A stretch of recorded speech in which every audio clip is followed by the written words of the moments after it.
మాట్లాడుతున్నప్పుడు సహోదరులు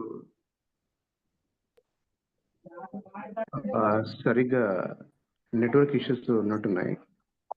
సో సరిగ్గా అవునన్నా. వాయిస్ రాలేదు. ఇప్పుడు నా వాయిస్ వస్తుందా? పర్లేదా? అన్న మీ వాయిస్ క్లియర్ ఉందన్న. Fine then. మనందరం కలిసి బైబిల్లో నుంచి ఒక వచనం చదువుకుంటాం. బైబిల్ ఉన్న వాళ్ళందరూ తీయాలి.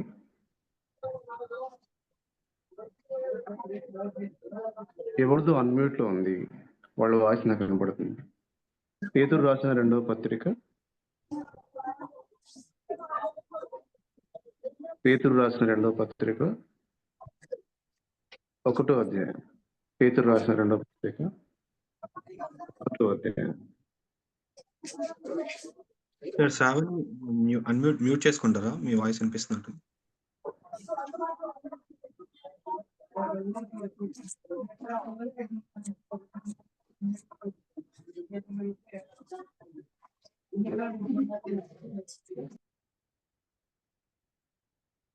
పేతురు రాసిన 2వ పత్రిక 1వ అధ్యాయం.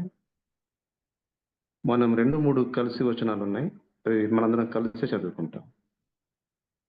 తన మహిమను బట్టి గుణాతిశయమును బట్టి మనలను పిలిచిన వాని గూర్చిన అనుభవ జ్ఞాన మూలముగా ఆయన దైవశక్తి జీవమునకును భక్తికిని కావలసిన వాటినన్నిటినీ మనకు దయచేయుచున్నందున దేవుని కూర్చినట్టు మన ప్రభు అయిన యేసును కూర్చినట్టునైనా అనుభవ జ్ఞానము వలన మీకు కృపయు సమాధానమును విస్తరించునుగాక అన్నమాట. ఒక చిన్న మాట మనం ప్రార్థన చేసుకుందాం. ప్రియమైన తండ్రి, పరలోకపు దేవ, నీ పరిశుద్ధమైన పాదాలకు వేలాది వందనములు, స్తుతులు, స్తోత్రములు చెల్లించుచున్నాం.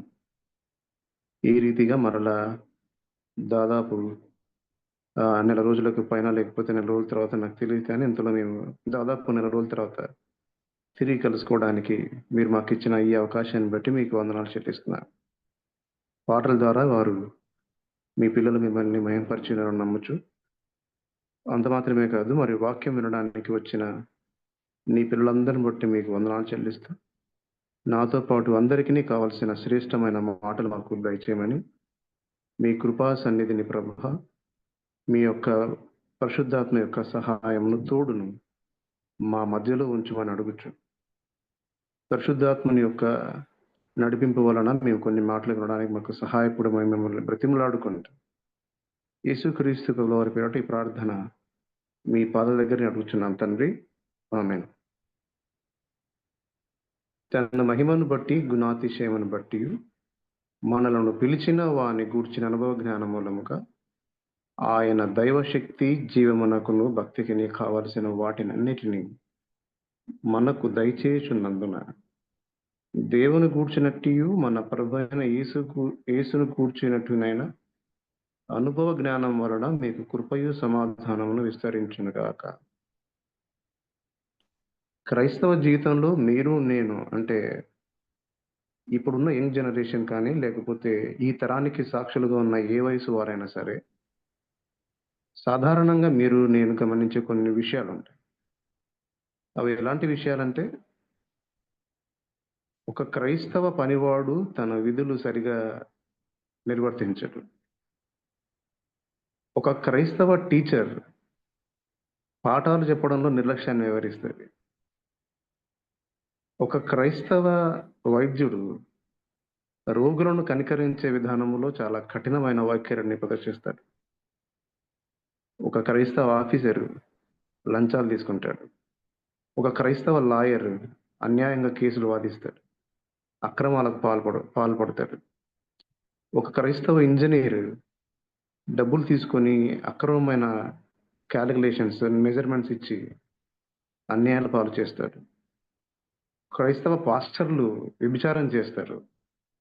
దేవుని సొమ్మును తస్కరించి క్రైస్తవ సమాజాన్ని వారు ఎద్దేవా చేస్తారు. ఒక క్రైస్తవ పరిచారకుడు, బాధ్యత కలిగిన సహోదరుడు దేవుని డబ్బులను తన సొంత పనుల కోసం వాడతాడు. త్రాగుడు, జూదం, సంఘ పెద్దలు కూడా వాళ్ళు చేస్తారు. జారత్వానికి క్రైస్తవ యువత ఇప్పుడు అలవాటు పడినట్టు, అంతకు ముందు ఏ తరంలో కూడా అలవాటు పడినట్టు వ్యభిచరిస్తున్నట్టు అంతకుముందు ఏ తరం కూడా విభజించినట్టు నాకు తెలియదు. మనము జారత్వంలో, వ్యభిచారములో, పాపములో, అంధకార సంబంధమైన చీకటి అలవాట్లలో మనము పడిపోయినట్లుగా అంతకు ముందు తరం పడిందో లేదో నాకు తెలియదు. యేసుక్రీస్తు వారు నీ రాకడకు సూచనలేవి అని అడిగితే నోవహు దినములు మళ్ళొస్తాయి అంటాడు. అసలు సొదొమ గొమొర్రాలు మీ మీద నిలబడి సాక్ష్యం చెప్తారేమో, వాళ్ళు మీకంటే బెటర్ ఏమో అన్నట్లుగా ఉంటుంది అని కూడా చెప్తారు. అంత దారుణమైన రోజులు ఈ రోజుల్లో మనం అంత్య దినాల్లో ఉంటున్నాం కాబట్టి సాధారణంగా క్రైస్తవులలోనే ఇంత దారుణమైన విషయాలు ఎందుకు జరుగుతున్నాయి అని మనం ఎప్పుడైనా ఆలోచిస్తే అసలు లోకంలో ఉన్న వారిని గురించి తీర్పు తెచ్చడానికి మనకు ఏమాత్రం కూడా ధైర్యం చాలని బలహీనమైన స్థితిలోకి మనం ఎందుకు పడిపోతున్నాం అని ఆలోచిస్తే ఒకసారి దేవుని దగ్గర మనము చేస్తే నేను ఇంకొక విషయం కూడా గమనించింది ఏంటంటే మీకు మీకు మనకు అందరికీ విస్తారమైన వాక్యం వినబడుతుంది. వాక్యం తెలియని మనుషుడు కానీ వాక్యం ఎరుగని యవనస్తుడు కానీ ఈ రోజుల్లో లేరు. వదిలిపెడితే అందరూ గంటలు గంటలు వాక్యం చెప్పే స్థాయిలోనే ఉన్నారు. అందరూ వారి వారి స్థితులను మనం పరిశీలిస్తే అసలు వాక్యం చెప్పడానికి కానీ బైబిల్ స్టడీలు చేయడానికి కానీ ఎవరు వెనకాడడం లేదు. విపరీతమైన వాక్యాన్ని బోధించే ఈ తరంలో అంతే స్థాయిలో పాపము పెట్టిరేగపోవడానికి క్రైస్తవ్యంలో ప్రాముఖ్యంగా కారణం ఏమైనా ఉందా అని మనం ఆలోచిస్తే వాక్యం ద్వారా వాక్యం వెలుగులో మనం కొన్ని విషయాలు ఆలోచించవచ్చు. మనం సరి చేసుకుంటే మనం బ్రతికిన కొద్ది రోజుల్లో కొంత తర్వాత రాబోయే తరానికి కొంత మనం మాదిరికరమైన జీవితాన్ని జీవించే అవకాశం ఉంటుంది అని ఇది నాకు ఒక వచనం చూపించాం. పేతురు తన గురించి తాను చెప్తూ అనుభవ జ్ఞానం అని చెప్పాడు. ఎవరి గురించి అనుభవ జ్ఞానం అంటే యేసుక్రీస్తుని గురించిన అనుభవ జ్ఞానం అనే మాట రాస్తారు. ఈ రోజుల్లో మనకందరికీ క్రైస్తవ భక్తి ఉంది కానీ అనుభవ జ్ఞానం లేదు.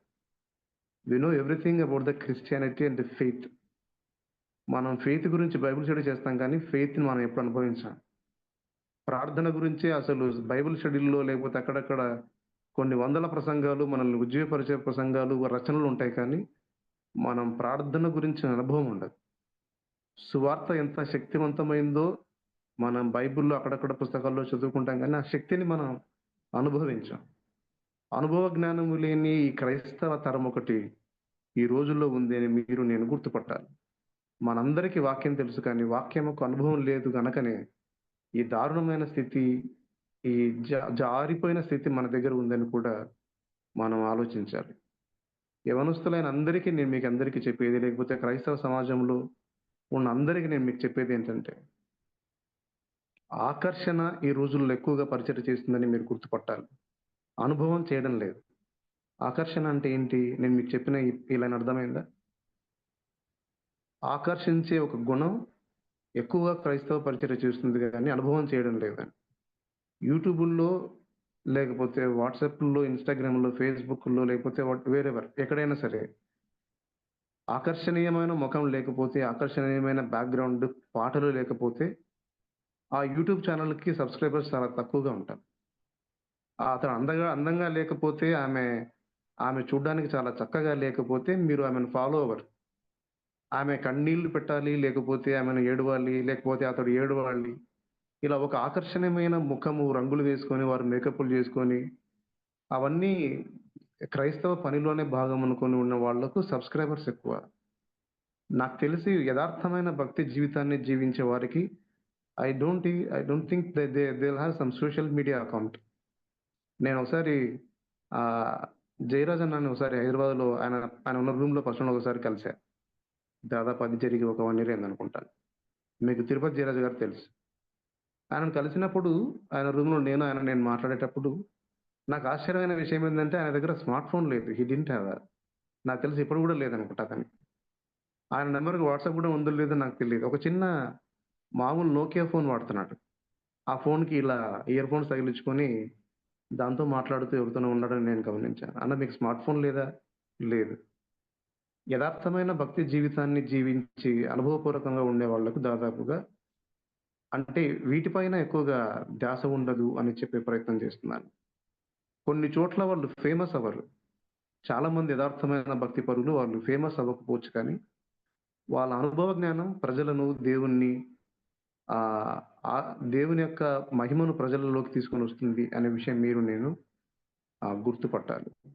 ఎంతసేపు జనాల్లో కనబడితేనే భక్తి అనుకొని, ఎంతసేపు జనాల్లో నీ పేరు మారుమోగితేనే భక్తి అనుకుని, ఈ దయనీయమైన అనుభవం లేని క్రైస్తవ్యం మన ముందు ఉంది అని మీరు తెలుసుకోవాలి. అసలు వాళ్ళు నీ సబ్స్క్రిప్షన్ కోసం, నువ్వు వేసే కానుక కోసం చెప్పనల్లవే కాని అన్ని కాకమ్మ కథలు, కల్పనా కథలు వాళ్ళు నీకు చెప్తారని మీరు తెలుసుకోవాలి. అనవసరమైన కన్నీళ్లు వారు కారుస్తారు అని కూడా మీరు తెలుసుకోవాలి. వాళ్లకు లేని కన్నీళ్లు వాళ్ళకి తెలిసి వాళ్ళు మిమ్మల్ని అనవసరంగా ఆకర్షించి దేవుని గురించిన అనుభవ జ్ఞానం మీకు నేర్పకుండా వారు వారు నేర్చుకున్న పాఠాలు మాత్రమే కల్పనా కథలు మీ పైన రుద్ది క్రైస్తవ సమాజాన్ని బలహీనపరుస్తున్నారని మీరు గుర్తుపట్టాలి. మనమందరం తెలుసుకొని జాగ్రత్త పడాలి. ఇప్పుడు మనం చదువుకున్న ఈ వచన భాగంలో మనతో మాట్లాడడానికి పరిశుద్ధాత్మ దేవుడు వాడుకున్న ఈ మనుష్యుడు క్రీస్తును అనుభవపూర్వకంగా ఎరిగినవాడు.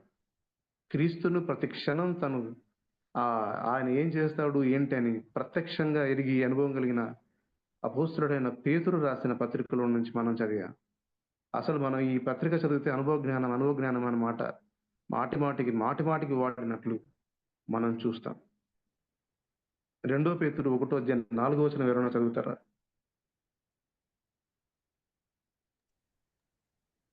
ఆ మహిమ గుణాతిశయములను బట్టి ఆయన మనకు అమూల్యములను అత్యధికములను ఆయన వాగ్దానములను అనుగ్రహించి ఉన్నాడు. అతను అనుసరించట వలన లోకమందు భ్రష్టత్వమును ఈ వాగ్దాన మూలముగా మీరు తప్పించుకొని దేవ స్వభావమునందు పాలివారగునట్లు వాటిని అనుగ్రహించింది. యూసి మనం ఈ వచనాన్ని కొంచెం ఆలోచించగలిగితే ఆ మహిమ గుణాతిశయములను బట్టి అన్నమాట రాస్తాడు.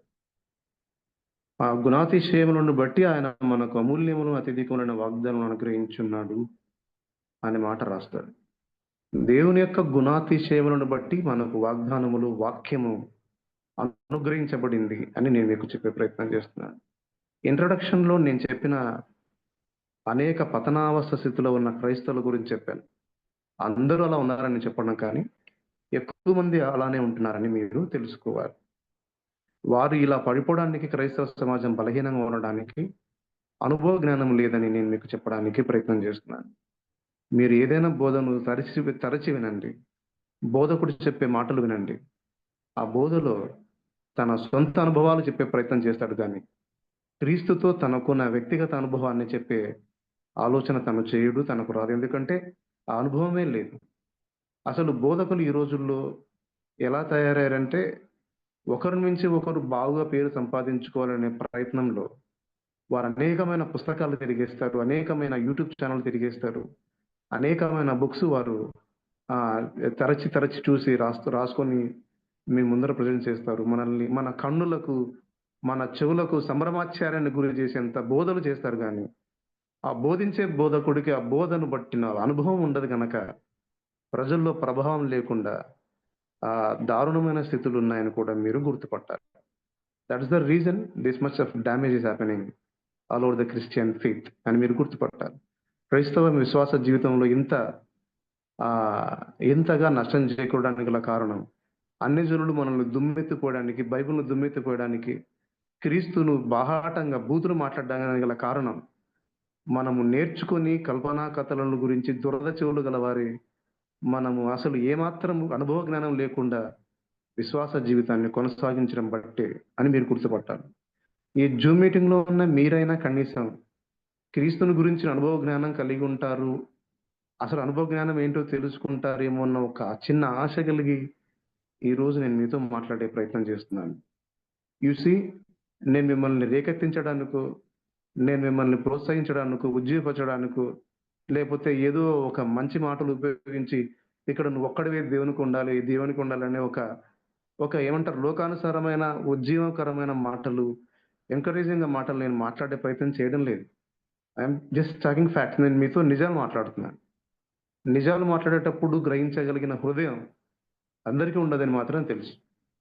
అయితే ఏ హృదయం అయితే నిజమును గ్రహించి సరిచేసుకుంటుందో వారి కొరకు దేవుని సంకల్పం వారి జీవితంలో పనిచేస్తుంది. దేవుని సంకల్పం వారి కొరకు పనిచేస్తుందని కూడా మీరు గుర్తుపట్టాలి. ఇందాక మనం చదువుకున్న మాటలు ఆ దేవుని యొక్క గుణమును, అతిశయమును, గుణాతిశయాలు లేకపోతే ఆయన గురించిన అనుభవజ్ఞానం మనకు తెలియకుండా ఉండడానికి గల కారణం ఏంటంటే దురాశను అనుసరించుట వలన లోకమందున్న భ్రష్టత్వము అనే మాట రాశారు. నేను ఒక మాట చెప్తాను, మీరు గుర్తుపట్టాలి. ఎందుకు క్రైస్తవ జీవితం దేవుని యొక్క అనుభవాన్ని దేవుని అనుభవించలేకపోతుందంటే భక్తి సాధనలో భక్తిని నేర్చుకునే ప్రయత్నంలో కూడా మనకు దురాశ ఎక్కువ ఉంది అనే విషయం మీరు గుర్తుపట్టాలి. ఈ దురాశ వలన జరుగుతున్న పొరపాటు చాలా ప్రమాదకరమైందని మీరు గుర్తుపట్టాలి. మన దురాశలు మనకు తెలియవు. నేను ఒక చిన్న ఉదాహరణ చెప్తాను చూడండి. మీరు ప్రార్థన చేసేటప్పుడు ఎలా ప్రార్థన చేస్తారంటే, దేవుడు నీ వలన గొప్ప కార్యాలు చేయాలని ఒక ఆశ కలిగి నువ్వు ప్రార్థన చేస్తావు.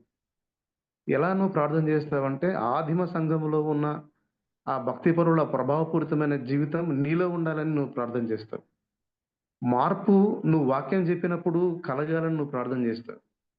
ప్రజలందరూ ఈ మనుషుడు దేవుని చేత పంపబడిన వాడిని గుర్తుపట్టాలి ప్రభువా నా గురించి అని యు ప్రే. దురాశ నీ ప్రార్థనలో ఉందని నువ్వు గుర్తుపట్టాలి. అది ఆశ కాదు, దురాశ.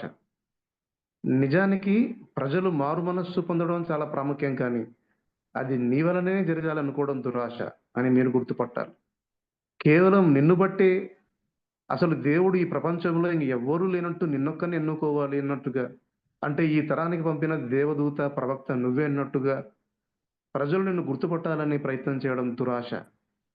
అమెరికా దేశంలో లేకపోతే వివిధ దేశాలలో ఈ రోజుల్లో వివిధ మత ద్వేషాలు లేకపోతే మత సంప్రదాయమైన పద్ధతులు లేకపోతే భిన్నాభిప్రాయాలు క్రైస్తవ లోకంలో ఉన్నాయి.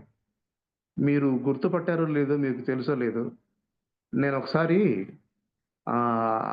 శ్రీశైలం సున్నిపెంటకు పరిచర్యకు వచ్చి ఆ సున్నిపెంట నుంచి నేనేం చేస్తున్నానంటే ఆ రివర్ జర్నీలో ఉన్నాను. ఆ రివర్ జర్నీలో ఉన్నప్పుడు నన్ను ఒక సహోదరుడు కారులో కొద్ది దూరం డ్రాప్ చేశాడు. అతని పేరు నాకు గుర్తులేదు, కానీ అతను కొన్ని పాటలు పెట్టాడు. ఆ పాటలు పెడితే ఆ పాటల్లో వినపడుతున్న ఒక అతని పేరు, అది క్రైస్తవ పాటలానే ఉంది కానీ క్రైస్తవ పాట కాదు. ఎవరి గురించో అతను స్తుతిస్తున్నాడు. నేనుండి ఏం పాటలమ్మా ఇవి, ఎవరి గురించి పాడుతున్నారు అని అడిగాను. బ్రెన్హామ్ అని చెప్పారు. ఎవరు చెప్పారంటే బ్రెన్హామ్. ఎవరి బ్రెన్హామ్? అప్పటికే నాకు కొంచెం ఐడియా ఉంది కాబట్టి బ్రెన్హామ్ పాటలు కారులో నువ్వెందుకు పెట్టుకున్నావు అని అడిగాను. ఊరికే పెట్టాను అన్నా అని. అంటే his intention was like Branham గురించి నాకు బోధ చేయాలని, నాకు వినిపించాలని. నేను చెప్పాను, బాబు బ్రెన్హామ్ అనేవాడు దుర్బోధకుడు. క్రీస్తు తానే అని బోధించి కొన్ని కోట్ల మందిని, దాదాపు 2 కోట్ల మందిని ప్రభు మార్గం నుంచి దారి మళ్లించిన బోధకుడు. ఈ లోకానికి లేకపోతే ఈ ఈ ఈ యొక్క ఈ లోకానికి చివరగా పంపబడిన ప్రవక్త తాను అని తాను చెప్పుకున్నాడు. ఎందుకు నేను మాటలు చెప్తానంటే అతడు మంచి బోధకుడు, మంచి బోధకుడు, విశ్వాసి, అద్భుతములు స్వస్థత వరం కలిగిన దైవజనుడు. అయితే చివరాఖరికి ఆ ఫేమ్ని లేకపోతే అతనికి వచ్చిన గౌరవాన్ని తను ఏమనుకున్నాడంటే నేను నిజంగా పైనుంచి పంపబడిన ఒక ప్రవక్తను నేనే అని చెప్పడానికి బైబిల్ని తీవ్రంగా వక్రీకరించి కొన్ని కోట్ల మందిని దారి మళ్లించాడు. పేరు ప్రఖ్యాతులను గురించిన దురాశ వలన ఒకడు కొన్ని కోట్ల మందిని దేవుని వైపు నుంచి దారి మళ్లించడాన్ని మీరు గుర్తుపట్టారు. అసలు వాళ్ళు తెలుగు రాష్ట్రాల్లో చాలా చోట్ల సంచారం చేస్తున్నారని మీరు తెలుసుకోవాలి. You just listen this name Branham అని ఎవరైనా నీ దగ్గరకు వస్తే అతడు దుర్బోధకుడని మీరు గుర్తుపట్టాలి. వాడి దురాశ వలన కొన్ని కోట్ల మంది దేవుని వైపు నుంచి దారి మళ్ళిపోయారు అని మీరు గుర్తుపట్టాలి. ఎవరికి వారు నేను బోధకుణ్ణి, ప్రవక్తని అనుకునే, నేనే గొప్పవాణ్ణి అనుకునే ఈ దౌర్భాగ్యం నుంచి దురాశ జనించి అది అనేక మంది క్రైస్తవులను దారి మళ్లించిందని మీరు గుర్తుపట్టి మీరు జాగ్రత్త పడాలి. నేను చెప్పేది మీకు అర్థమవుతుందా? బోరు కొడుతుందా? పర్లేదా? అన్న ఏదేదో మాట్లాడతాం. బోర్ కొడుతుందంటే నాకు చెప్పండి, మెసేజ్లో మీరు చెప్పగలిగితే, సో దట్ మనం ఏమంటారు చేంజ్ చేయొచ్చు. బోర్ కొట్టింది లేదు అని అంటే లేదు. ఓకే. బోర్ కొట్టింది అని అంటే పొరపాటు జరుగుతుంది అని మీరు గుర్తుపట్టాలి. ఎందుకు ఈ మాట నేను చెప్తున్నానంటే యాక్చువల్‌గా ఈ తరానికి, ఈ జనరేషన్‌కి మనం ఎలా ఉండాలో మనం నేర్చుకోవాల్సిన కొన్ని పాఠాలు పేతురు ముందుగానే దేవుని ఆత్మచేత రాశాడని మీరు గుర్తుపట్టాలి. అనుభవ జ్ఞానం లేని క్రైస్తవ పాటల రచయితలు, అనుభవం జ్ఞానం లేని సంగీత విద్వాంసులు, అనుభవం జ్ఞానం లేని బోధకుల వలన, విశ్వాసుల జీవితం వలన దురాశ అనేది పరిడవిల్లి పాపమును గని క్రైస్తవంలో మరణాన్ని తీసుకొని వచ్చిందని మీరు గుర్తుపట్టాలి. దాని వలన జరుగుతున్న నష్టం అంతా ఇంత కాదని మీరు తెలుసుకోవాలి. 2 పేతురు 1 అధ్యాయం 4 వచనం ఇందాక చదివినట్టే 2 పేతురు 2 అధ్యాయం 2 పేతురు 2 అధ్యాయం 9, 10 వచనాలలో కూడా ఉంటుంది. చూడండి 9, 10 వచనాల్లో భక్తులను శోధనలో నుండి తప్పించుటకు దుర్నీతి పరులకు ముఖ్యముగా మలినమైన దురాశ కలిగి శరీరానుసారముగా నడుచుకొనుచు అనింది చూసారా? దురాశ శరీరానుసారమైన భక్తిని మీకు కలుగజేస్తుంది అని మీరు గుర్తుపట్టాలి. దురాశ శరీరానుసారమైన భక్తిని నీ లోపలికి ప్రవేశింపజేస్తుంది. దేవుని యొక్క ఆత్మ కార్యాలను తెలుసుకోవడానికి అది నిన్ను అంధుని చేస్తుంది. ఒకసారి నువ్వు అంధుడు అయితే మాత్రం అనేక విషయాలు నీకు తెలియబడకుండా శరీరం నిన్ను పరిపాలిస్తుందని మీరు గుర్తుపట్టాలి. ద సేమ్ థింగ్ ఆ 2 పేతురు 2 అధ్యాయం 19 వచనంలో కూడా ఒక మాట రాశారు చూడండి. తామే భ్రష్టత్వమునకు దాసులై ఉండి అట్టి వారికి స్వాతంత్ర్యము 18 వచనంలో కూడా బాగా రాస్తారు. వీరు వ్యర్థమైన డంబపు మాటలు పలుకుచు తామే శరీర సంబంధమైన దురాశలు గలవారే తప్పు మార్గమందు నడుచు వారిలో నుండి అప్పుడే తప్పించుకున్న వారిని పోకిరి చేష్టల చేత మరలు కొలుపుచున్నారు అనే మాట. ఒకడు దేని వలన జయింపబడిన దానికి దాసుడగును కదా అనే మాట రాశారు. ఒకవేళ నువ్వు దురాశ వలన జయించబడితే నువ్వు దానికి దాసుడివి, దాసురాలు అవుతావని తెలుసుకోవాలి. బిలాం అనే ప్రవక్తకి, బిలాం అనే సోదె చెప్పేవాడికి గాడిదతో చెప్పించినా కూడా మారు మనసు రాకపోవడం ఎంత దయనీయం అంటే దురాశ అంత దయనీయం, అంత దారుణమైంది అని మీరు గుర్తుపట్టారు. గాడిదలు చెప్పినా కూడా వినరు. మీరు చాలా మంది అలా పరిస్థితి అలా దాపురించింది. మీకు గాడిదలు చెప్పినా వినరు, దేవతలు చెప్పినా కూడా వినరు. బిలాము అలాగ చేశాడు, ఆకాను అలానే చేశాడు, గేహాజీ కూడా అలానే చేశాడు. దురాశ వారిని శరీర సంబంధమైన వారినిగా మార్చివేసి వారు మరణానికి అప్పగించబడేలాగా చేయబడ్డారు అనే విషయం మీరు గుర్తుపట్టాలి. అందుకు జాగ్రత్త కలిగి మీ ప్రార్థనలో, మీ భక్తి సాధనలో, మీ భక్తిలో ఎక్కడైనా దురాశ ఇమిడి ఉందేమో మీరు తెలుసుకోవాలి. ఎందుకంటే దురాశని నిన్ను భ్రష్టత్వంలోకి తీసుకెళ్తాడు. అది నిన్ను పోకిరి చేష్టలు చేసేలా చేస్తుంది. నీకు పాపం చాలా ప్రీతికరంగా మార్చేస్తుంది. నువ్వు డాన్స్ చేసినా, ఎగిరినా, ఏం చేసినా అది దేవుని కోసమే అన్నట్లుగా నిన్ను అది భ్రమకు గురి చేస్తుంది. చాలా కష్టం అండి. అందుకోసమే ఇప్పటి నుంచి నువ్వు ఆశపడే ప్రతి ఆశ మీద దేవుని వెలుగు ప్రసరింపచేయి. అనుభవ జ్ఞానం అంటే క్రీస్తుతో జత కలిసి నడుస్తూ ఆశించడం నేర్చుకో. క్రీస్తును పోలిన ఆశలు ఉండాలి కానీ క్రీస్తుకు వ్యతిరేకమైనవి, క్రీస్తుకు మించి ఉంచిన ఆశలు ఉండకూడదు. I'm repeating that line. క్రీస్తుతో కూడిన ఆశలు ఉండాలి కానీ క్రీస్తుకు వ్యతిరేకమైనటివి, క్రీస్తుకు మించిన ఆశలు మీ లోపల ఉండకూడదు. ఇది దురాశ అని మీరు గుర్తుపట్టాలి. అలా ఎప్పుడైతే నువ్వు జాగ్రత్త పడతావో, క్రీస్తును పోలి జీవించడం నేర్చుకుంటావో, అప్పుడు దురాశను జయించే అవకాశం ఉంటుందని మీరు తెలుసుకోవాలి. చూసి నేను కొన్ని విషయాలు చెప్తాను. భ్రష్టత్వం ఒకవేళ నీకు సంభవిస్తే you always try to find a suitable reason to defend your situations.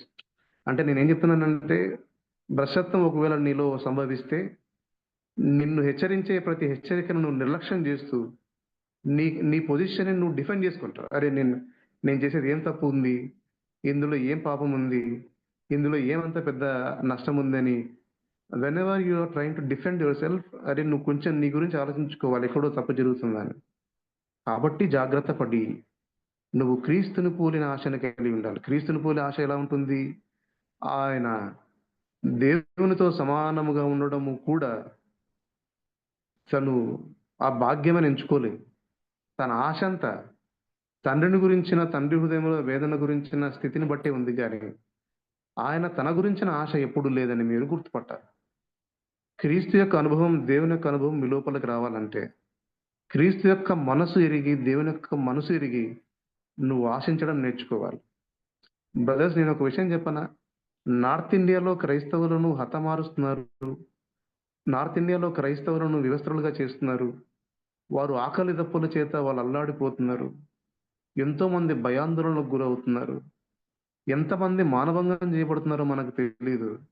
నీ ప్రార్థనలో వీరి గురించిన నిస్వార్థమైన స్థితి ఉండక నీ గురించిన దురాశ ఎక్కువగా ప్రతిఫలింపజేస్తున్నావు. బ్రదర్, సిస్టర్, కొంచెం ఆలోచించాలి. నీ భక్తి ఎటుపోతుందో ఒకసారి గుర్తుపట్టాలి. You come back. వెనక్కి వచ్చేసారి నిలబడి చూడు. నువ్వు ఎక్కడి నుంచి మొదలు పెట్టావు, ఎటువైపు ప్రయాణం చేస్తున్నావో ఆలోచించు. కొంచెం జాగ్రత్త పడమని నేను మిమ్మల్ని ఎంతో ప్రేమపూర్వకంగా ఆహ్వానిస్తున్నాను. విశ్వాస వీరుడు అంటే ఎవరు? మీలో ఒకరు ఆన్సర్ చేయండి. విశ్వాస వీరుడు అంటే ఎవరు?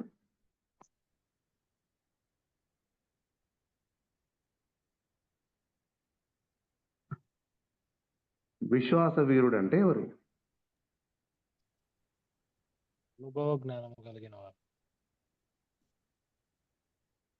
సైలెంట్ అయ్యారా అందరు?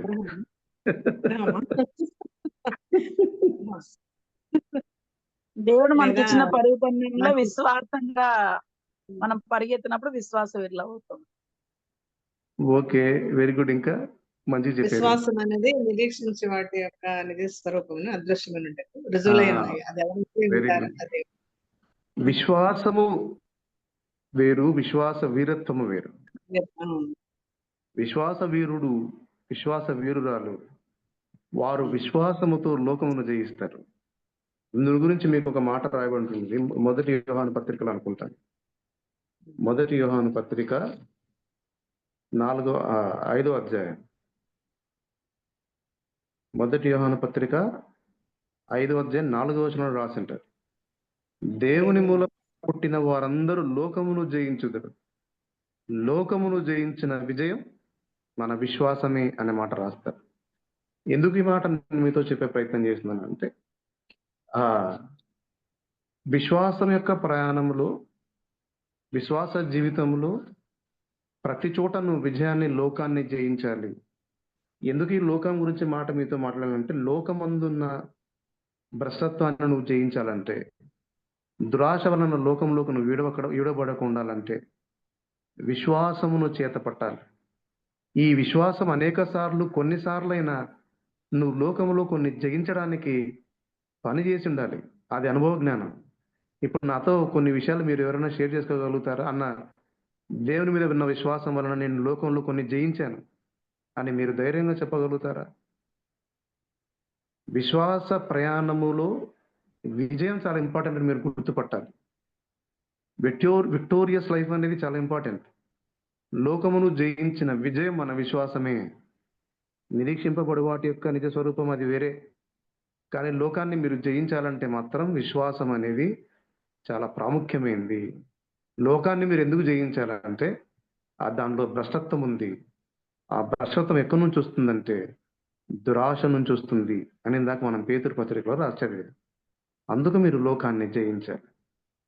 And the most important thing, నేను కొన్ని విషయాలు చెప్పే ప్రయత్నం చేస్తాను. కొన్ని విషయాలు నేను మీతో చెప్పే ప్రయత్నం చేస్తాను. చూడండి, 2వ పేతురు పత్రిక 2వ అధ్యాయం. 2వ పేతురు పత్రిక 2వ అధ్యాయం 4వ వచనం చదవండి ఎవరైనా. దేవదూతలు పాపము చేసినప్పుడు దేవుడు వారిని విడిచిపెట్టక పాతాళ లోకమందు కటిక చీకటి గల బిలములలోనికి త్రోసి తీర్పుకు కావలిలో ఉంచబడటకు వారిని అప్పగించారు. చూసారా, ఇక్కడ దేవదూతలు పాపం చేసినప్పుడు దేవుడు వారిని విడిచిపెట్టలేదు అనే మాట రాశారు. ఎందుకు నేను ఈ మాట చదివించాను మీతో పేతురు రాసిన పత్రికలో నుంచి అంటే, ఒక ప్రాముఖ్యమైన విషయం మనం నేర్చుకోవాలి. దేవదూతలు ఎక్కడ ఉంటారు? దేవుని దగ్గర ఉంటారు. దేవుని దగ్గర. ఆ, దేవదూతలు దేవుని దగ్గరే ఉంటారు. నీలా నాలా భూమి మీద వాళ్ళు ఉండరు. ఇప్పుడు నేను ఆశ్చర్యపోయిన ఒక విషయం ఏంటంటే, దేవుని దగ్గర ఉండి కూడా వారు పాపం చేయడానికి భయపడలేదు. You understand that? భయం లేని భక్తి జీవితం కూడా దేవుని అనుభవించేలా మిమ్మల్ని చేయలేదు అనే విషయం నేను మీకు చెప్తున్నాను. దేవుని దగ్గర ఉంటూ పాపం చేయడానికి భయపడని దేవదూతల్ని కూడా దేవుడు విడిచిపెట్టలేదు. అప్పుడు భయం లేకుండా జీవించే నిన్ను విడిచిపెడతాడని అనుకోవడం పొరపాటు. అది అవివేకం అని గుర్తుపట్టాలి. దేవదూతల్ని బ్లాక్ హోల్స్, కటిక చీకటికి వెళ్ళిన దాంట్లో ఆయన ఆ బిలములలో బంధించి ఉంచాడు అనే మాట రాయబడింది. మన పరిస్థితి ఎలా ఉంటుందో నేను ఒకసారి గుర్తు చేసుకోవాలి. నేను మీకు ఒక విషయం చెప్పనా? క్రైస్తవులకు దేవుని భయం ఎందుకు ఉండదంటే, ఎప్పుడు చర్చిలో ఉంటారు కాబట్టి. హెబ్రోను సహవాసంలో ఉన్న వాళ్ళకి ఇంకా అది ప్రమాదకరమైన స్థితి. మీరు ఎప్పుడు బైబిల్ చదివానో లేకపోతే అదనో ఇదనో 24 గంటలు చర్చిలో ఉంటారు కాబట్టి మీకు దేవుడు అంటే అలసైంది, దేవదూతల లెక్క. అందుకు భయం లేకుండా మీరు తిరగడం నేర్చుకున్నారు. వాక్యం ఎక్కదు, స్పెషల్ మీటింగ్ లో చెప్పే వాక్యం ఎక్కదు. స్పెషల్ మీటింగ్ లో మీరు భలే పనులు చేస్తారు. ఏం పనులు చేస్తారు? ఉదయం నుంచి అస్సలు నిర్విరామంగా అసలు మీ శరీరాన్ని అంతా అసలు ఎంత కష్టపడతారు. బట్ మీకు దేవుని భయం ఉండదు. అసలు దేవుని సేవకుల కుమారులు కుమార్తెలు చేసిన పాపాలు ఈ రోజుల్లో చాలా మంది చేయడం లేదేమో అని నాకు అనిపిస్తుంటది. ఎందుకంటే దేవుని సేవకుల పిల్లలు పాపంలో పడిపోవడానికి ఎక్కువ అవకాశం ఎందుకుందంటే, వారు ఎక్కువగా దేవునిలో ఉండడం బట్టి, వారు ఎక్కువగా దేవుని చుట్టూ తిరగడం బట్టి అనే విషయం మీరు గుర్తుపట్టాలి. దేవునిలో ఉండడం వేరు, దేవుని చుట్టూ తిరగడం వేరు. యూసి దేవదూతలు దేవుని చుట్టూ తిరుగుతున్నారు కానీ వారిలో పాపం ప్రవేశించినట్టు, వారు దేవునిలో లేనట్టుగా ఈ రోజుల్లో అనేక మంది దేవుని చుట్టూ తిరుగుతున్నారు కానీ దేవుడు వారిలో లేడు, వారు దేవునిలో లేరు గనక భయం విడిచి పాపం చేస్తున్నారు. దానివలన గొప్ప నష్టం జరిగి వారికి దేవుని యొక్క అనుభవం తెలియక, క్రీస్తుని గురించిన అనుభవ జ్ఞానం లేక గొప్ప నష్టం జరుగుతుందని మీరు గుర్తుపట్టాలి. అందుకు మీరు భయం పడాలి. మీరు యేసుక్రీస్తుని గురించిన భయం ఉండాలి. మీకు భయం ఎప్పుడు వస్తుందంటే, ఎప్పుడు భయపడతారంటే దెబ్బ కొట్టినప్పుడు భయపడతారు. మరలా మీరు బాగినప్పుడు ఆ భయం విడిచి మరలా మీరు పాపాలు చేస్తారు. మీరు భయపడకపోతే ఏలి కుమారులను మీరు జ్ఞాపకం చేసుకోవాలి. ఏలి కుమారులు భయపడక చేసిన పాపం వారి మీదకి ఎంత శాపాన్ని తీసుకొని వచ్చిందో నేను మీకు చెప్పనవసరం లేదు. నిర్గమకాండం 5వ అధ్యాయం 2వ వచనంలో ఒకడు ఫరో ఏమన్నాడంటే, యెహోవా ఎవడు అన్నాడు. అరే ఎంత ధైర్యం వాడికి! యెహోవా ఎవడు అన్న మాటకి అసలు నిజంగా యెహోవా ఎవరో వాడు చూడాల్సి వచ్చింది. నిర్గమకాండం 9వ అధ్యాయం 16వ వచనంలో రాస్తారు, నా బలము అసలు దేవుని యొక్క బలం లోకమంతా చూడాల్సి వచ్చింది వాడు ఎవడు అన్నందుకు. You understand? అంత భయం లేకుండా మరి ప్రవర్తించడం మంచిది కాదేమో. సహోదరుడా, సహోదరి, ఒకసారి ఆలోచించు. దేవునికి భయపడడం నేర్చుకో. యెహోవా ఎవడు అన్నందుకు నేటికి కూడా దేవుని భయం, బలం, చరిత్ర తెలుసుకుంటుంది అనే విషయం మీరు గుర్తుపట్టాలి. అందుకు ఆయన చెప్పాడు, నా భయం ఏంటో తెలుసుకుంటాడు ఫరో, నేనేంటో తెలుసుకుంటాడు ఫరో అని. చూడండి, దేవుడికి ఉన్న దీర్ఘశాంతమును బట్టి నువ్వు బాగున్నావు కానీ ఆయనకు ఒకవేళ షార్ట్ టెంపర్ నీకున్నట్టుంటే అసలు నేను ఉన్నామని గుర్తుపట్టాలి. ప్రసంగి 8:11లో మీకు నాకు తెలిసిన ఒక వచనం ఉంది, చదవండి.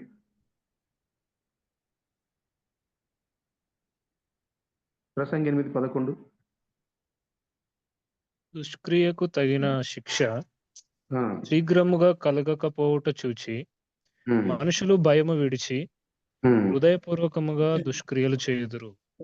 అది దేవుడు వెంటనే నీకు శిక్ష వేయడం లేదు కాబట్టి నువ్వు భయం లేకుండా ప్రవర్తిస్తున్నావని మీరు గుర్తుపట్టాలి. నేను మీకు చాలా సార్లు చెప్పాను, మళ్ళీ కూడా చెప్తున్నాను. గత 8-9 సంవత్సరాల నుంచి నేను ఒంటరిగానే ఆయా నగరాలలో, ఆయా ప్రాంతాలలో ఇంటికి దూరంగా జీవిస్తున్నాను. ఒంటరిగానే ఉంటున్నాను. ఒంటరిగానే విశ్వాస జీవితాన్ని కొనసాగిస్తున్నాను. భయం, దేవుని యొక్క భయం కాపాడుతుంది అని చెప్పడానికి, మనల్ని భద్రపరుస్తుందని చెప్పడానికి నేను సాక్ష్యం. ఇది నా వ్యక్తిగతమైన అనుభవం. నా వ్యక్తిగత అనుభవం నుంచి మాట్లాడుతున్నాను తప్ప మరి దేని నుంచి కాదు అని మీకు చెప్తున్నాను. ఎక్కడి నుంచో అరువు తెచ్చుకున్న బోధ కూడా కాదని మీకు చెప్పే ప్రయత్నం చేస్తున్నాను. నా భయం అంటే దేవుని మీద నాకున్న భయం నన్ను చాలాసార్లు కాపాడింది, సింహము నోట పడకుండా నన్ను భద్రపరిచింది అని నా వ్యక్తిగతమైన అనుభవం చేత నేను మీతో చెప్పే ప్రయత్నం చేస్తున్నాను. దేవునికి భయపడాలి అందుకోసమనే. కీర్తన 4:4లో కూడా చెప్తాడు. ఒకసారి ఒక మాట చూడండి. కీర్తన 4:4లో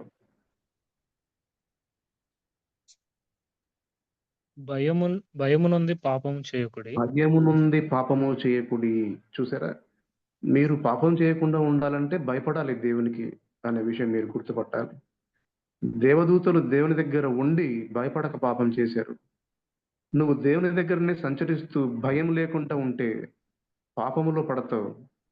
క్రైస్తవ్యానికి గొప్ప నష్టం తీసుకొని వస్తావు సహోదరుడా, సహోదరి. అందుకు భయపడడం నేర్చుకో. భయము నుండి పాపాన్ని విడిచిపెట్టాలని ఆలోచన చేయాలి.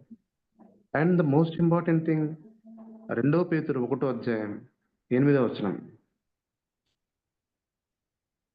2 పేతురు 1:8 ఇవి మీకు కలిగి విస్తరించిన ఎడల అవి మన ప్రభువైన యేసు క్రీస్తును గూర్చిన అనుభవ జ్ఞాన విషయములో మిమ్మల్ని సోమరులైనను నిష్ఫలులైనను కాకుండా చేయును అనే మాట రాశారు. చూసారా? ఎందుకు ఈ మాట? ముందు విషయాలు మీరు అనేక సార్లు వింటారు, అనేక చోట్ల వింటారు. వాటిని రిపీట్ చేయడం నాకు ఇప్పుడు ఇష్టం లేదు. నేను చెప్పాల్సిన విషయం అది కాదు. నేను మీతో మాట్లాడే విషయాలు వేరు, మీరు నేర్చుకున్న విషయాలు వేరు. 1:8 సోమరులు నిష్ఫలులు కాకుండా చేస్తాయి. దేని విషయములో? యేసుక్రీస్తును గూర్చిన అనుభవ జ్ఞాన విషయములు అనే మాట మనము చదివాం. పైనున్న కొన్ని విషయాలు చాలా క్లియర్గా రాస్తారు. విశ్వాసము, సద్గుణము, జ్ఞానము, ఆశా నిగ్రహము, సహనము, భక్తి, సహోదర ప్రేమ, దయ. చూసారా? ఈ అన్ని విషయాలు మిమ్మల్ని సోమరులు నిష్ఫలులు కాకుండా చేస్తాయి అన్నమాట. నేను ఎందుకు ఈ మాటలు మీతో వివరంగా, విపులంగా, విస్తారంగా మాట్లాడట్లేదంటే, నేను మీతో కొన్ని విషయాలు చెప్పడానికి, వేరే విషయాలు చెప్పడానికి. ఇవి మీకు కలిగి విస్తరించిన ఎడల అని రాశారు. ఒకవేళ విస్తరించని ఎడల, ఇఫ్ నాట్, మనల్ని సోమరిపోతులుగా లేకపోతే నిష్ఫలులుగా తయారు చేస్తుంది అనే విషయం మీరు గుర్తుపట్టాలి. దేని విషయంలో? యేసుక్రీస్తుని గురించిన అనుభవ జ్ఞానం విషయంలో మనం సోమరిపోతులం, నిష్ఫలులం అయ్యే ప్రమాదం ఉంటుందని మీరు గుర్తుపట్టాలి. ఎందుకు నేను ఈ మాట మీతో చెప్పే ప్రయత్నం చేస్తున్నానంటే, ఇవి మీరు చేస్తే తొట్టిల్లరు అని 11 వచనంలో రాస్తారు. ఎప్పుడు పాపంలో పడకుండా, తొట్టిల్లకుండా జాగ్రత్తగా ఉంటారనే విషయంలో 11 వచనంలో రాస్తారు. ఎందుకు ఈ మాట చదివించాను అనంటే, దేవుని గురించిన లేకపోతే భయం లేకపోవడం ఎంత ప్రమాదకరమైందో, పాపం వెనక ఉండే ప్రమాదాన్ని మీద నిర్లక్ష్యం కూడా అంతే ప్రమాదకరమైంది. ఈ నిర్లక్ష్యం మీకు సోమరితనం నుంచి వస్తుందని మీరు గుర్తుపట్టాలి. ఒక పాపాన్ని చేసేటప్పుడు దాని వెనక ఉండే ప్రమాదాన్ని మీరు ఖచ్చితంగా శ్రద్ధ పెట్టి ఆలోచించాలి. ఒక అమ్మాయికి నువ్వు మాట ఇచ్చేటప్పుడు, ఒక అమ్మాయిని నువ్వు కలిసి తిరిగేటప్పుడు, ఒక అబ్బాయితో ఒంటరిగా నువ్వు కలిసేటప్పుడు పాపం వెనక ఉన్న ప్రమాదం ఎంత ఘోరంగా ఉంటుందో శ్రద్ధ పెట్టాలి. ఏదైనా లంచం తీసుకునేటప్పుడు దాని వెనక ఉండే ప్రమాదం శ్రద్ధ పెట్టి ఆలోచించాలి. నిర్లక్ష్యం సోమరితనం నుంచే వస్తుంది. ఆత్మీయమైన సోమరితనం దేవుని గురించిన అనుభవం, జ్ఞానం లేకుండా నిన్ను నిష్ఫలుని చేస్తుంది. చాలా జాగ్రత్తగా పడమని నేను మిమ్మల్ని ఎంతో వినయంగా బతిమలాడుతున్నా. అరే, పాపం వెనక ఉన్న నిర్లక్ష్యం ప్రమాదం ఎంతో దారుణమైంది. మీకు అందరికీ లోతు స్టోరీ తెలుసు. లోతు భార్య, లోతు కుమార్తెలు తెలుసు, కానీ లోతు అల్లుల గురించి మీరు ఎప్పుడైనా ఆలోచించారా? లోతు అల్లులకు పాపం వెనక ఉన్న ప్రమాదం గురించిన ఆ తీవ్ర స్థాయి అర్థం కాలేదు. లోతు వాళ్ళని అడిగాడంట, నాతో పాటు రండి నాయన వెళ్ళిపోదామని. వాళ్ళు రాలేదు. వారు చేసిన పాపం వెనుకున్న ప్రమాదం వారి సోమరితనానికి లేకపోతే వారి నిర్లక్ష్యానికి మీరు గుర్తుపట్టాలి. ప్రతీకాన్ని మీరు గుర్తుపట్టాలి.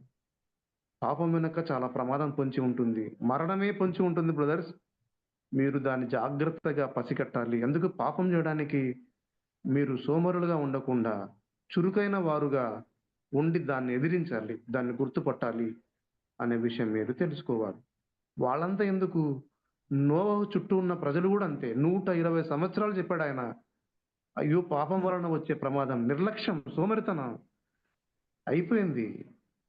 ఒక్కడి ఊపిరి కూడా నిలబడలేదు నోవహు కుటుంబం తప్ప. ఆ నీళ్ల చేత వాళ్ళ ఊపిరి ఆగిపోయింది.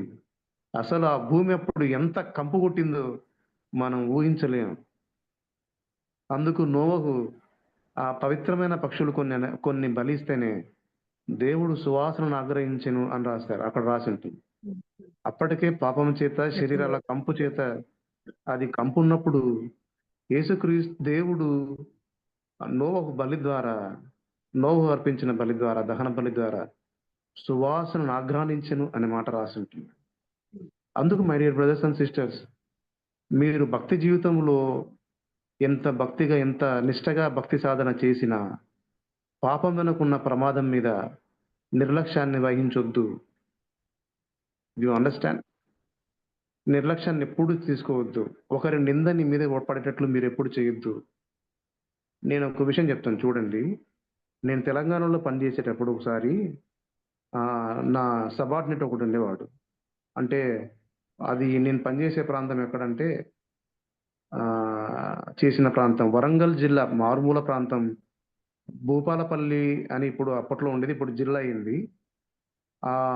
అంటే అది ఛత్తీస్గఢ్కి కరెక్ట్ అరగంట దూరంలో ఉంటుంది, ఛత్తీస్గఢ్ అడవులకు.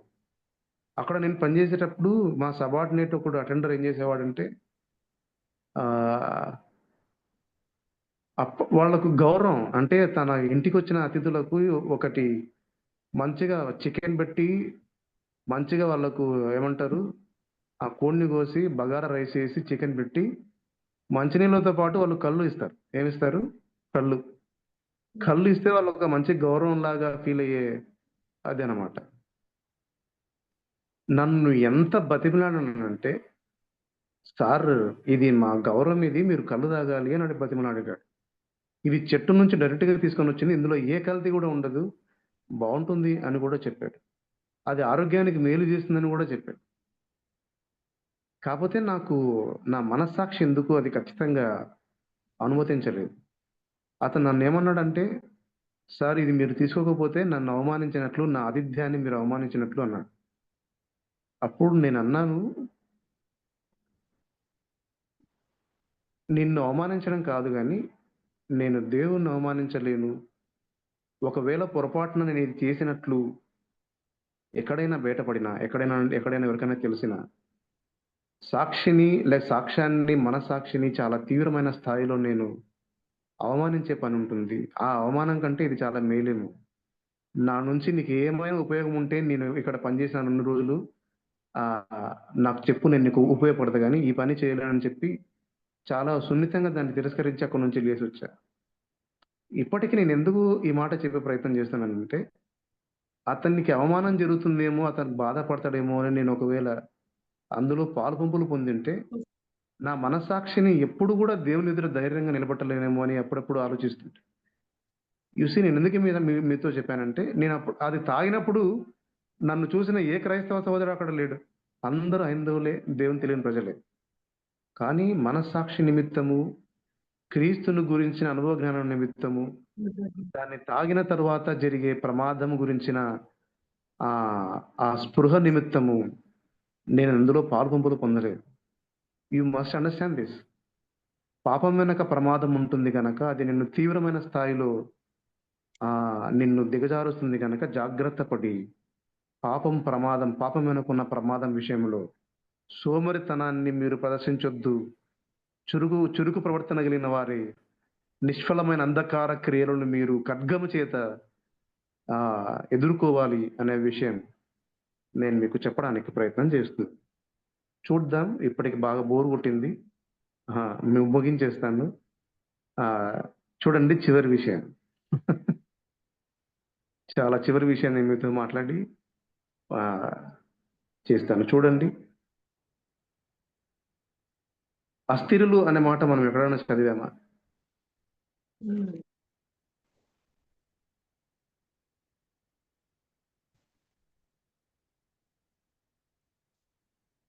ఇందాక మనం చదువుకున్న వచనములలో అస్థిరులు అనే మాట, దేవుని కంటే సుఖానుభవం ఎక్కువగా ఇష్టపడిన వారని పేతురు ఎక్కడైనా రాశారా? Can you see that? Can you tell me that? దేవుని కంటే వీరు సుఖానుభవాన్ని ఎక్కువగా ఇష్టపడతారని ఎక్కడైనా మీరు చదివారా? మీరు చదవకపోతే నేను చూపిస్తాను.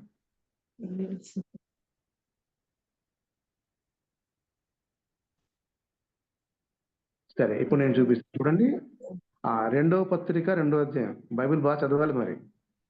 2వ పత్రిక, పేతురు రాసిన 2వ పత్రిక 2వ అధ్యాయం. ఎక్కడ?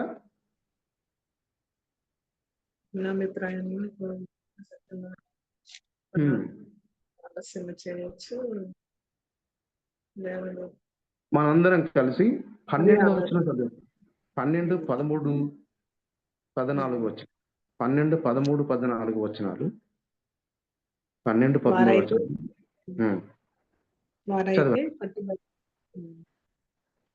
వారైతే పట్టుబడి చంపబడుటకే స్వభావ సిద్ధముగా పుట్టిన వివేక శూన్యములకు మృగముల వలె తమకు తెలియని విషయములను గూర్చి దూషించుచు తమ దుష్ప్రవర్తనకు ప్రతిఫలముగా హాని అనుభవించుచు తాము చేయు నాశనముతోనే తామే నాశనము పొందుదురు. ఒకనాటి సుఖానుభవము సంతోషమును ఎంచుకుందరు. వారు కళంకములను విషాస్పదములనై తమ ప్రేమ విందులను మీతో కూడా అన్నపానములు పుచ్చుకొనుచు తమ భోగములు యందు సుఖించదు. వ్యభిచారిణిని చూచి ఆశించుచు పాపము మానలేని కన్నులు గలవారు అస్థిరులైన వారి మనస్సులను మరలు కొల్పుచు లోభత్వమందు సాధకము చేయబడిన హృదయము గలవారును శాపగ్రస్తులనై ఉండి. చాలండి. ఇక్కడ మనం పట్టుకోవాల్సిన వాక్యం ఎప్పుడైనా మనం చదివేటప్పుడు, నేనైతే వాక్యాన్ని చదివేటప్పుడు పరిశుద్ధాత్మ కొన్ని పదాలను ఖచ్చితంగా కావాలనే అక్కడ ఇమడిస్తాడు అనే విషయాన్ని నేను కొన్నిసార్లు చాలా జాగ్రత్తగా పదాలని పట్టుకోవడానికి ప్రయత్నం చేస్తాను. ఈ 2వ పత్రిక లేకపోతే పేతురు రాసిన పత్రికలలో ఆయన ప్రధానమైన ఉద్దేశం ఏంటంటే యేసుక్రీస్తుని గురించిన అనుభవ జ్ఞానం ఉండాలి అని చెప్పాడు. అనుభవ జ్ఞానం లేకుండా మీరు బోధ చేసిన, అనుభవ జ్ఞానం లేకుండా మీరు పాటలు పాడినా, మీరు పాటలు ఎన్ని పాడినా కూడా అది నీ జీవితంలో అనుభవించలేకపోయింటే పాట నువ్వు ఎలా పాడుతుంటావు అంటే ఊరికి నేర్చుకొని నీ స్వరాన్ని బయట చూపించడానికో నీ టాలెంట్ని బయట చూపించడానికో తప్ప దేనికి కాదని మీరు తెలుసుకోవాలి. మీరు పాటలు రాయండి, అనుభవించి మీరు పాటలు కొన్ని కొత్తగా రాయండి. పాత పాటలు ఇంకెన్ని రోజులు పాడుకుంటా? అరే నెక్స్ట్ టైం మన మీటింగ్లో ఉన్నప్పుడు ఒక కొత్త పాట రాసి పాడండి. Let me see that. దాన్ని బట్టి దేవుని మనం మయం పరుద్దాం.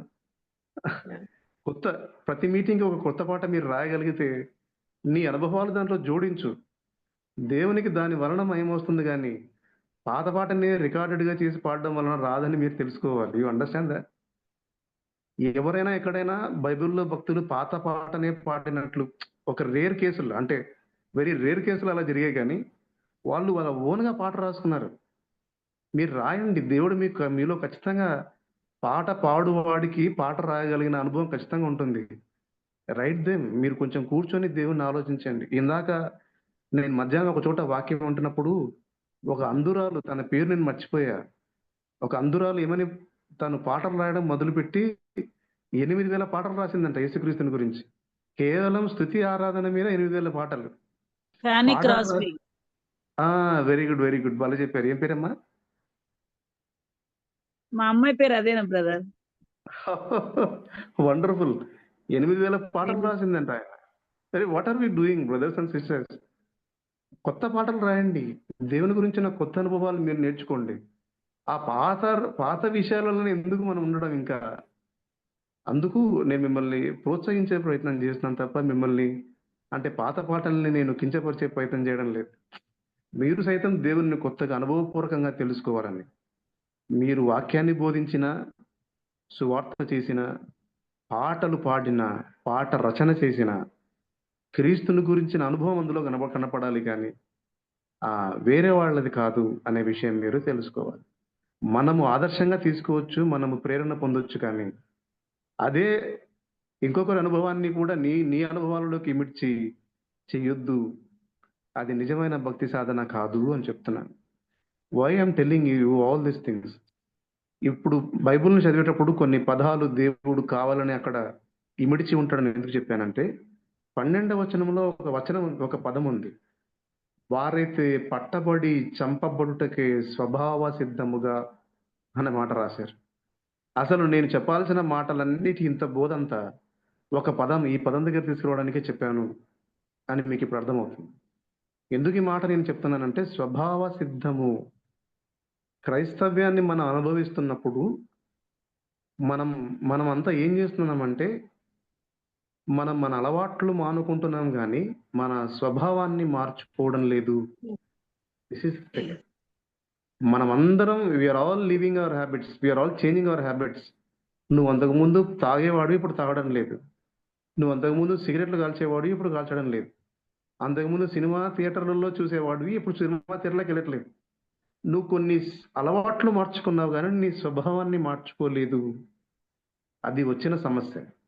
క్రైస్తవ్యము దేవుణ్ణి అనుభవించకపోవడానికి గల కారణం ఏంటంటే, వారి యొక్క ప్రధానమైన గుణము మారలేదు అనే విషయం.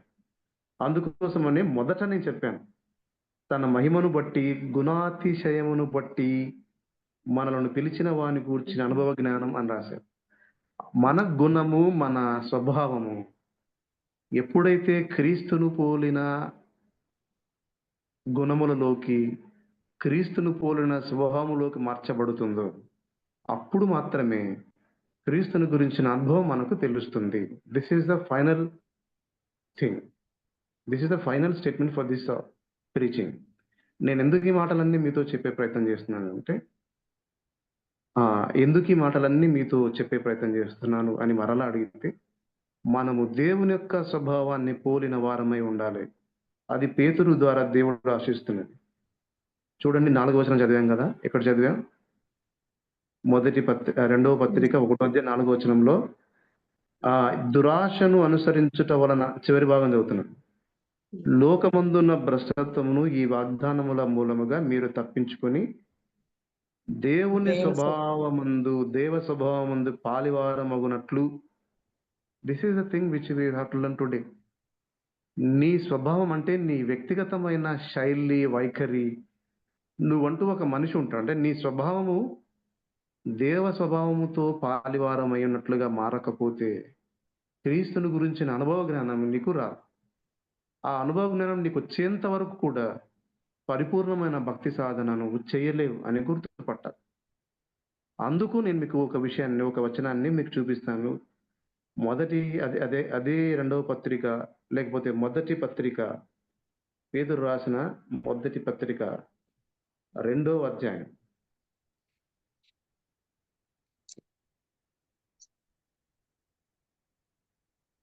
చూడండి ఎంత మంచి మాట రాశారు.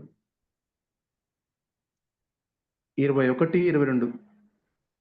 క్రీస్తు కూడా మీ కొరకు బాధపడి, 2వ అధ్యాయం 21, 22, మీరు తన అడుగు జాడల యందు నడుచుకున్నట్లు మీకు మాదిరి ఉంచిపోయాను. ఆయన పాపము చేయలేదు, ఆయన నోట ఏ కపటము కనబడలేదు. వండర్ఫుల్. తన అడుగు జాడలలో మనము నడవాలనే తప్ప మరి దేనికి మనల్ని పిలవలేదు అని మీరు గుర్తుపట్టాలి. మీరు అన్యోన్య సహవాసం క్రీస్తుతో ఏర్పాటు చేసుకొని క్రీస్తుని గురించిన అనుభవ జ్ఞానం ఉండాలి, కానీ టైటస్ అన్న వాక్యం చెప్పినట్టు చెప్పాలని టైటస్ అన్న గురించిన అనుభవ జ్ఞానం మీకు ఉండకూడదు. ఫలానా సహోదరుడు వాక్యం చెప్పినట్టు, పాట పాడినట్టు నేను పాట పాడాలని మనుషుని యొక్క అడుగుజాడలలో మీరు నడవకూడదు. ఆ లెక్కన ఏ మనుష్యుడు కూడా తన అడుగుజాడలలో నడిచేంత స్థిరమైన అడుగులు వేయడు అని మీరు తెలుసుకోవాలి. నేను టైటస్ అన్న పేరు చెప్పానంటే నేను బోధకులని కాదు, ఊరికే ఉదాహరణ చెప్పాను. అండర్స్టాండ్?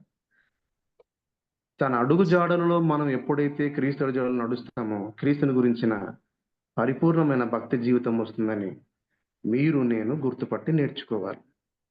అందుకు ప్రాముఖ్యంగా రెండవ పేతురు పత్రిక 3వ అధ్యాయం.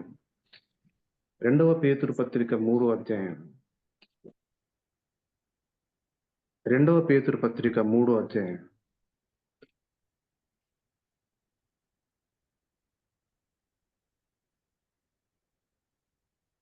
మూడో అధ్యాయం 17వ వచనం. ప్రియులారా, మీరు ఈ సంగతులు ముందుగా తెలుసుకొని ఉన్నారు కనుక మీరు నీతి విరోధుల తప్పు బోధ వలన తొలగింపబడి మీకు కలిగిన స్థిర మనస్సును విడిచి పడిపోకుండా కాచుకొని ఉండి మన ప్రభువును రక్షకుడనైన యేసుక్రీస్తు అనుగ్రహించు కృపయందును జ్ఞానమందును అభివృద్ధి పొందుడి. యేసుక్రీస్తుని గురించిన జ్ఞానమందు కృపయందు మీరు అభివృద్ధి పొందాలి, స్థిర మనస్సును కలిగి ఉండాలి. అప్పుడు మీరు జాగ్రత్తగా ఉంటారు అనే విషయం మీరు తెలుసుకోవాలి. అప్పుడు మీరు క్రైస్తవ్యానికి మాదిరికరమైన జీవితాన్ని జీవిస్తారని మీరు గుర్తుపట్టాలి. నా బాధంతా ఒకటే, దేవుడు మనతో మాట్లాడిన మాటలంతా ఒకటే.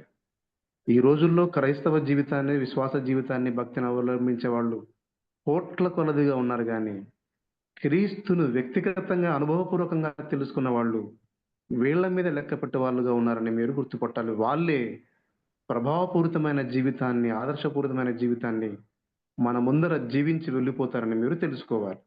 ఒకవేళ నువ్వు కూడా అలా అనుభవపూర్వకంగా తెలుసుకొని నేడు ఉన్న ఈ క్రైస్తవ జీవితానికి ఒక సరైన మాదిరిని కనపరచాలనుకుంటే నీ స్వభావము మార్చబడాలి. అది ఎలా మార్చబడాలంటే సాక్షాత్తు యేసుక్రీస్తు వారి స్వభావంలోకి మీరు మార్చబడాలి. అన్యోన్య సహవాసం ఆయనతో మీరు చేయాలి. ఈ మధ్య కాలంలో ఒకసారి నన్ను ఒక సహోదరుని గమనిస్తున్నా. సహోదరుడు మొదట బాగానే ఉండేవాడు, కానీ తర్వాత తనకు జాబ్ రాకపోవడం, తనకు ఉద్యోగం లేకపోవడం వలన కఠినాత్ముడై దేవుని మీద అలిగి దూరం జరిగిపోయి పూర్తిగా లోకంలో కలిసిపోయి ఒక కోపం, ఆవేశం చేత నింపబడినాడు. ఒక రోజు నేను నా సహోదరుని ఏమడిగానంటే, నన్ను చర్చి దగ్గర డ్రాప్ చేస్తావా అని అడిగాను. పద, నన్ను డ్రాప్ చేస్తానని చెప్పాడు. చర్చి వరకు వచ్చాడు. నేను చర్చి వరకు వచ్చాడు. నేను తనతో ఏం మాట్లాడాలో నాకు అర్థం కావట్లేదు, ఏం చెప్పాలో తనకు అర్థం కావట్లేదు. చర్చి దగ్గర డ్రాప్ చేశాడు. నేను ఒక మాట అడిగాను, ఇంతవరకు వచ్చారు, చర్చిలోకి రావచ్చు కదా అని అడిగాను. తను నాకు ఎదురు చెప్పలేక ఊగి ఒక మాట నవ్వాడు. అప్పుడు నేను తనతో ఏమన్నానంటే, యాక్చువల్గా నీ ఒరిజినల్ క్యారెక్టర్ ఇది కాదు, నీది కాని ఒక క్యారెక్టర్ నీ పైన వేసుకుని తిరుగుతున్నావు. ఒకసారి విదిలించుకొని లోపలికి రా, దేవుడు నీతో మాట్లాడతారని చెప్పాను. తను వెనక్కి వెళ్ళిపోయాడు నవ్వుకుంటూ. ఇంకా రాడేమో అనుకున్నాను. తర్వాత ఇంటికి వెళ్ళి స్నానం చేసి బైబిల్ పట్టుకొని మందిరంలో వచ్చి కూర్చున్నాడు. తన ఒరిజినల్ క్యారెక్టర్ స్వభావం అది కాదు. తన ఒరిజినల్ క్యారెక్టర్ ఏంటంటే దేవుని గురించిన ఆసక్తి ఎంతో ఎక్కువగా కలిగిన సహోదరుడు. ఏదో కొంచెం డిస్టర్బెన్స్ జరిగి ఒక పైన వేషం వేసుకొని తిరుగుతున్నాడు దేవునికి దూరమై.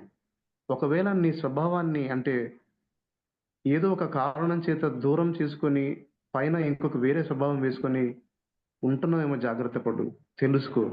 దాన్ని ఒకసారి విదిలించుకొని దేవుని సన్నిధికి మరలా తిరిగిరా. దేవుడు నీతో మాట్లాడుతున్నాడు ఈరోజు. నీ స్వభావము దైవ స్వభావంతో జత కలిసి క్రీస్తుని గురించిన పరిపూర్ణ అనుభవ జ్ఞానం చేత నువ్వు పని చేయుటకు, వర్ధిల్లుటకు, ఫలించుటకు, అనేక మందికి విశ్వాసులకు మాదిరిగా ఉండుటకు నువ్వు పిలువబడ్డావని గుర్తుపట్టి వాక్యం వలన నిన్ను సరిచేసుకోమని ఎంతో ప్రేమపూర్వకంగా నేను మిమ్మల్ని ఆహ్వానిస్తున్నాను. దేవుడి మాటలన్నింటినీ దీవించునుగాక. మోకరించండి, మోకరించగలిగిన వారందరూ.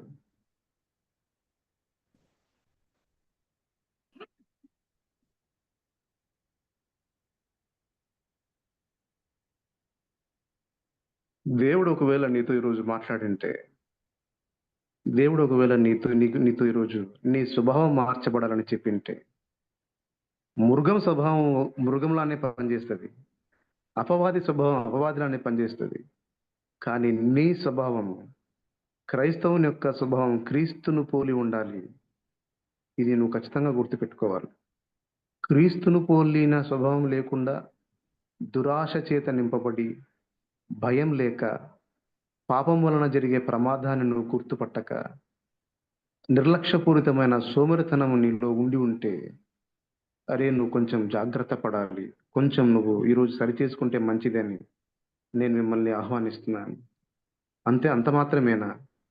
నీ మారు మనస్సు ఎలా ఉంటుందంటే, ఇందాక చెప్పినట్లు నువ్వు అలవాట్లు మానుకున్నావు కానీ నీ ఒరిజినల్ క్యారెక్టర్ అలానే ఉంది బ్రదర్, సిస్టర్. నీ ఒరిజినల్ క్యారెక్టర్ క్రీస్తులాగా మారలేదు ఇంకా. అందుకే నీకు క్రీస్తుని గురించి అనుభవం లేదు. నీ పాటలు అనుభవం లేదు, నీ బోధన అనుభవం లేదు, నీ సువార్తలు అనుభవం లేదు, నీ రచనలో కూడా అనుభవం లేదు. వాక్యాన్ని చదివేటప్పుడు క్రీస్తుని గురించి అనుభవం నీకు లేదు. అందుకు నువ్వు మారు మనస్సు పొంది ప్రభువును గురించిన జ్ఞానం ముందు కృపయందు అభివృద్ధి పొందేలాగున స్థిరమైన విశ్వాస జీవితం నీకు ఇప్పుడు అవసరం గనక ఆ తీర్మానం తీసుకుంటే నీకు మంచిదేమో ఒకసారి ఆలోచించు. ఒకసారి ఆలోచించమని నేను మిమ్మల్ని ప్రేమపూర్వకంగా ఆహ్వానిస్తున్నాను. మన మధ్యలో ఉన్న ఆంటీ ప్రార్థన చేస్తారు, తర్వాత ఒక సహోదరుడు ప్రార్థన చేస్తాడు, చివరిగా నేను ప్రార్థన చేస్తాను. రత్నధార ఆంటీ గారు ప్రార్థన చేస్తారు ఫస్ట్, తర్వాత సహోదరుడు, తర్వాత నేను చేస్తాను. స్తోత్రం ప్రభా, స్తోత్రం స్తోత్రం తండ్రి. పరిశుద్ధుడా, ప్రేమగల మా తండ్రి, మీ పరిశుద్ధ నామాన్ని ప్రస్తుతించడానికి ప్రభా ఇచ్చిన ఇంత అమూల్యమైనటువంటి అయ్యా దివ్యమైనటువంటి సందేశాన్ని బట్టి మిమ్మల్ని స్తుతిస్తున్నాం తండ్రి. ప్రభా, నీ ప్రియ కుమారుడు ప్రభా, యవనస్తుడు తండ్రి, టైటస్ ద్వారా ప్రభా తండ్రి, ఆత్మలో ప్రభా, ఆత్మ ఖడ్గము తండ్రి, మరి అయ్యా దూసుకుని వెళ్ళినట్టుగా తండ్రి, అయ్యా అది ఎముకలను, మూలుగును, కీళ్లను ప్రభా విభజించినట్లుగా తండ్రి, బిడ్డ నోట ద్వారా మీరు ఇచ్చినటువంటి దివ్యమైన సందేశాన్ని బట్టి మేము స్తుతిస్తున్నామయ్యా తండ్రి.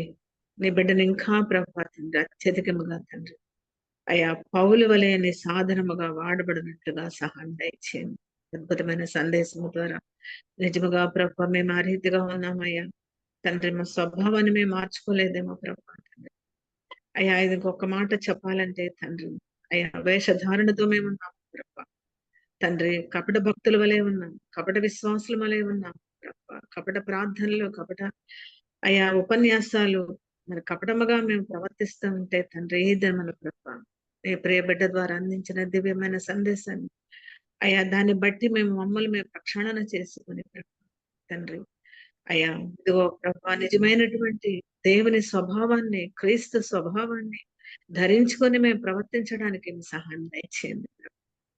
యవనస్తులకే కాదు ప్రభా, పెద్దవారికి నాయన, వృద్ధులకి ప్రభా, అన్యులకి, అనేకులకు ప్రభా తండ్రి, అయ్యా ఈ వాక్యం ఎంతో అవసరమైనది తండ్రి.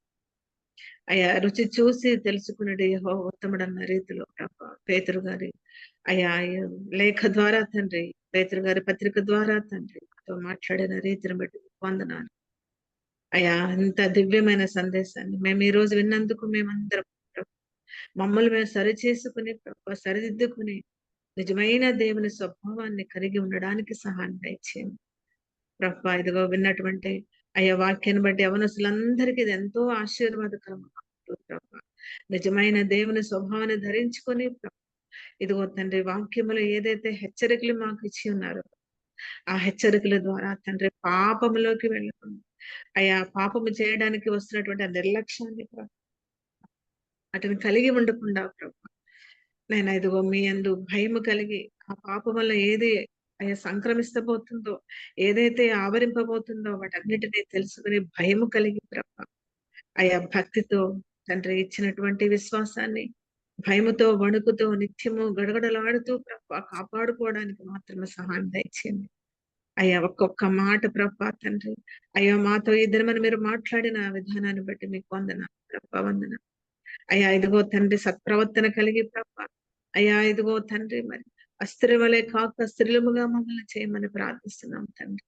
అయ్యా కపటమైన వ్యవహారాన్ని మాలో నుంచి తీసివేయండి మీ పరిశుద్ధ రక్తము ద్వారా తండ్రి.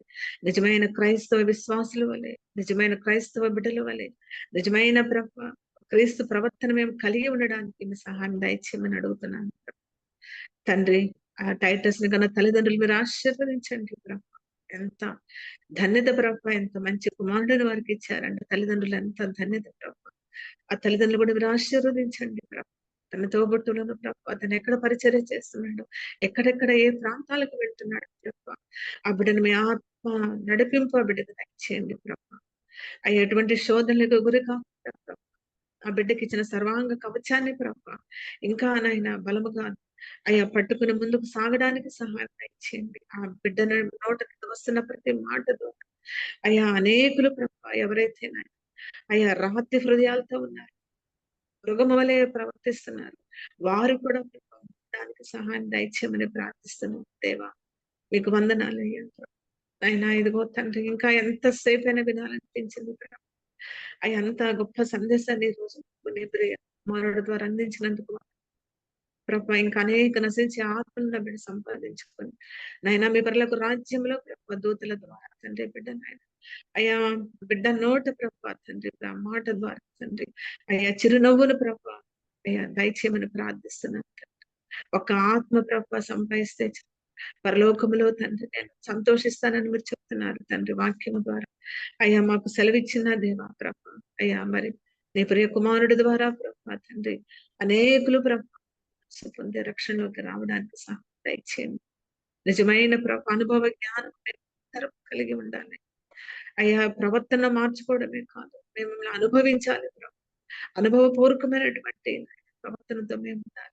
మా బోధ, మా పాట, మా ప్రార్థన సమస్తము అనుభవపూర్వకం ఉండునట్లుగా సహాయం దయచేయండి ప్రభా. ఈ రోజు అయ్యా ఈ వాక్య సందేశం విన్న ప్రతి బిడ్డ ప్రతి బిడ్డ మారు మనసు కలిగి ప్రభా నిజమైన ప్రవర్తన కలిగి ఉండడానికి సహాయం దయచేయమని అడుగుతూ నీకే సమస్తము సమర్పించుకుంటూ యేసుక్రీస్తు అది పరిశుద్ధ నామాన్ని వేడి ప్రార్థన చేస్తున్నాను తండ్రి. ఆమేన్. ఆమేన్.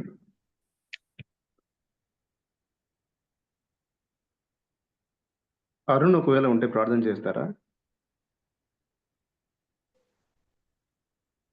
అన్న ఉన్నాను.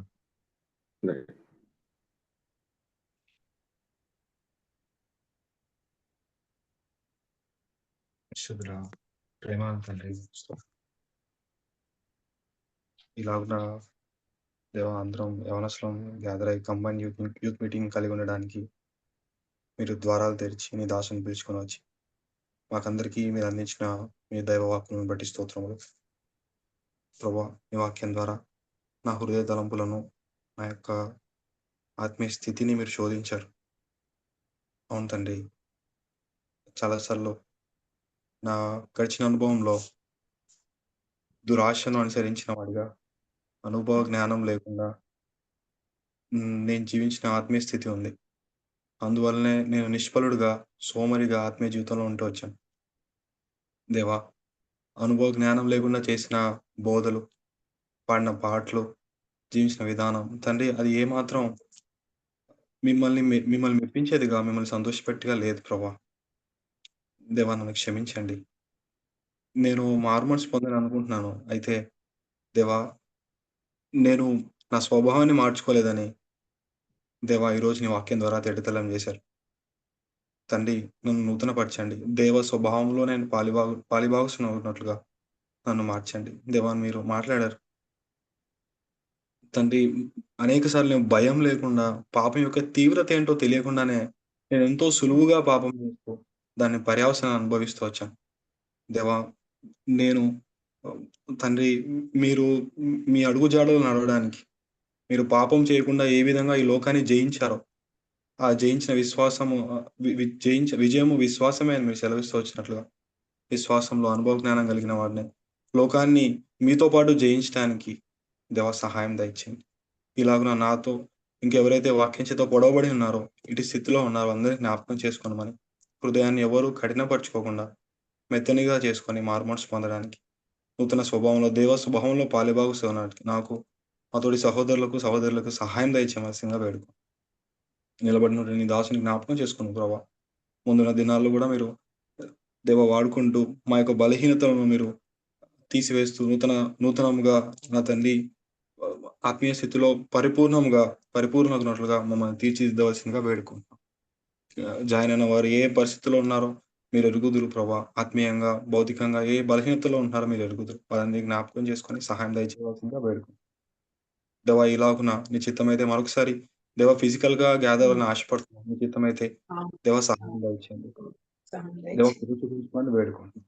దేవా నీకు వందనములు స్తోత్రములు చెల్లించుకుంటూ దేవా నా యొక్క స్థితిని నాకు జ్ఞాపకం చేసినందుకు నీకు వేల కొద్ది వందనాలు చెల్లించుకుంటూ యేసుక్రీస్తు ప్రభు వారి నామంలో ప్రార్థించి అడిగి వేడుకొనుచున్నాను తండ్రి.